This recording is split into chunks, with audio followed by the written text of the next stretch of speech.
Hey YouTube, it's your girl Summer and I'm back with another video with an update to my thyroid surgery, which was about six months or 6-7 months ago, February of this year, 2013.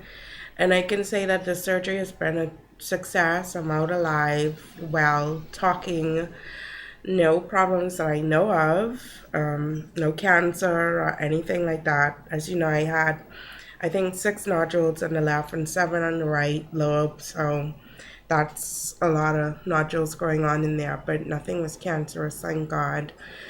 Well, so much to talk about, but I won't make this long-winded. So many jokes. I went the public route, and boy, I tell you,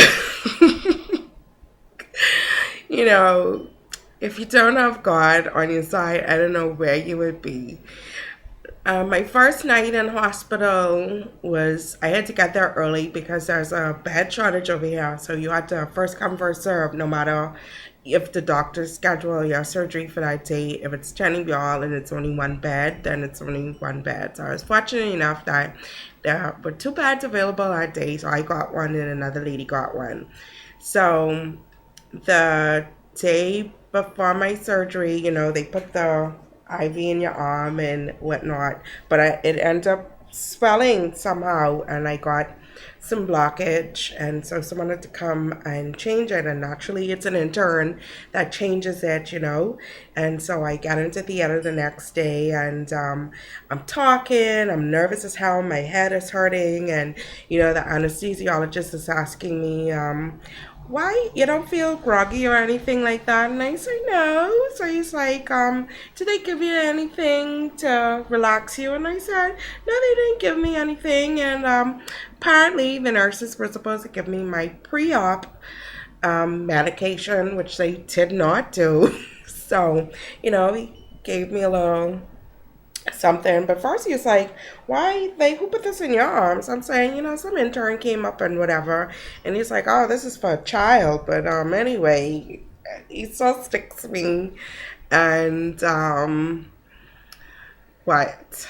He has to stick me twice because I guess clearly I'm not getting sedated enough. And they put the little thing over your face and tell you count backwards. I think I made it to 9. I'm not sure. And that was me, but I'm out. I do have a scar because I have keloid skin. I don't know if you can see it. It's like right there. So I went to a private ENT who was telling me that I can get some injections or something to thin it out or for it to lay flat. I mean, so far, so good. It doesn't bother me. I'm not superficial like that. I have one on my stomach, my appendix. Okay, so let me stop with all this. So after the surgery, I was able to speak. I think I spoke the same night. They made me talk. The doctors came up and checked me out and everything, and I was good. And I spoke. I don't recall being hoarse, but I do know that I couldn't speak for very long periods of time. And amazingly, they didn't encourage me to eat soft foods because I researched online where you have to, eat little soft foods and stuff first before getting back into the hard stuff. But they was like, no, get into that hard stuff. We don't want your throat to, I guess, I don't know. But anyway, all in all, I did well. I couldn't talk for long. It was like a minute or so, and I'm very long-winded, so I wasn't able to have long conversations. And I packed on 15 pounds after it came out. I'm beginning to wonder if I was hyper and not hypo because I never really gained weight like that. I just always maintained. And so I packed on 15 pounds and I was on zero point 0.1, is it micrograms, I think, of Thyroid. And I did my blood work last month and a few months ago, June, but they're just reading it now in September.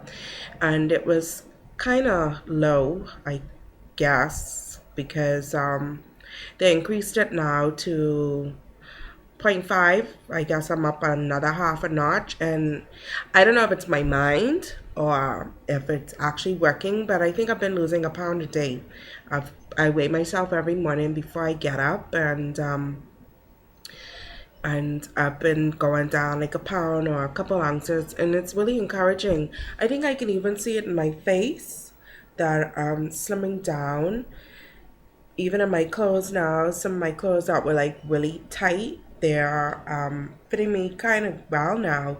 So that's pretty much it in respect to my thyroid. I did know something was wrong for it to be low because I was having like my joints, pain in my joints, my legs. It really felt like really hard to walk. You know, it felt like you're walking, lifting a brick, walking kind of thing. So that what was going on. I was really tired, chronic fatigue, and I started not a new job, but in a new area. I was transferred to another island, so I'm in Freeport, Grand Bahama now, and I was really really tired. But amazingly now, I do have a lot more energy, and I'm still incorporating my vitamins with that, and I'm taking my B complex, my vitamin E, omega 3s, my multivitamin, which I'm doing Materna, folic acid, and my vitamin C's. But other than that, I'm pretty good with it. And I have another appointment back with the specialist November 7th, I think it is.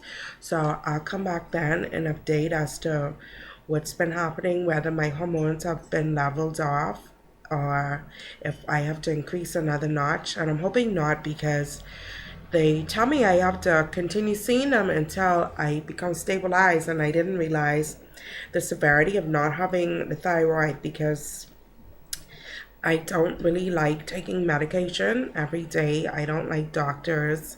And so the fact that I have to see a doctor once a month, that really bothers me. So I really want to take good care of myself, and I encourage others too who has thyroid issues to take care of yourself, do research. Over here, I didn't have a lot of information provided for me, so I had to go online, and I don't go with the first thing I see.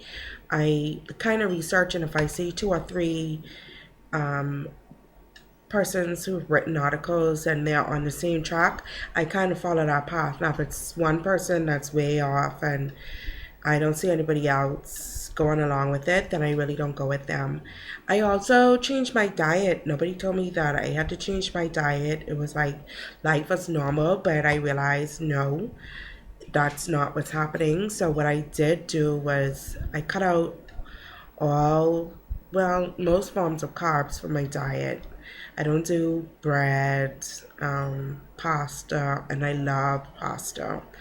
I don't do rice and all that starchy stuff like that. So I'm on vegetables and meat, protein, meat. And I've read up where you do a high protein breakfast to get you through the day, so it helps you avoid those sugar cravings. So that's pretty much it, what I've been up to. So like I said before, I'm going to try to take care of myself, and I'd advise persons to do the same. Oh, as for my weight, when I said when I went into surgery, I think I might have been like 238 or so. And after surgery, a couple weeks, a month later, I went all the way up to 253 pounds. I know that's a lot. So I'm losing really rapidly because I just started my meds. Last week, Thursday, would have made 1 week, and I've gone from um, 246, and this morning I weighed, I'm like a 241. So I'm really doing good. And then too, it could be because I have the flu and I didn't really have much of an appetite since then. But take care, guys, and much love from Freeport, Grand Bahama.